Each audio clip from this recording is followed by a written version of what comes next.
কাঠালিয়া থানাধীন সোনাওয়াটা এলাকার জনৈক মেহেদী হাসান শুভ দীর্ঘদিন যাবৎ মাদকের সাথে জড়িত, মাদক ব্যবসা, মাদক সেবনের সাথে জড়িত।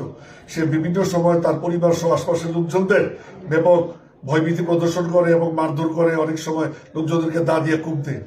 এরই ধারাবাহিকতায় গতকাল তার দাবিকৃত 3 লক্ষ টাকা তার পিতা দিতে না পারায় সেটি দাও কিনে আনে এবং ভয়ভীতি দেখায়, ঘর ভাঙচুর করে, বলে যে টাকা আগামীকালের মধ্যে না দিলে তাকে খুন করবে। যেহেতু তার পিতা তার সম্পর্কে আগের থেকে অবগত, নিরাপত্তাহীনতা ভুগতেছিল এবং নিরাপত্তার কথা বিবেচনা করে, তার পরিবারের অন্যান্য সদস্য, স্ত্রী, সন্তানের কথা বিবেচনা করে উনি নিজেই দা দিয়া কুপিয়ে তার 25 বছর বয়সী সন্তানকে হত্যা করে। পুলিশ সংবাদ পেয়ে তাৎক্ষণিকভাবে ঘটনাস্থলে উপস্থিত হয় এবং লোকজনের সহায়তায় উক্ত খুনিকে গ্রেপ্তার করতে সমর্থ হয়। এই সংক্রান্তে নিয়মিত মামলা রুজু করা হয়েছে। আইনি ব্যবস্থা প্রক্রিয়াধীন আছে।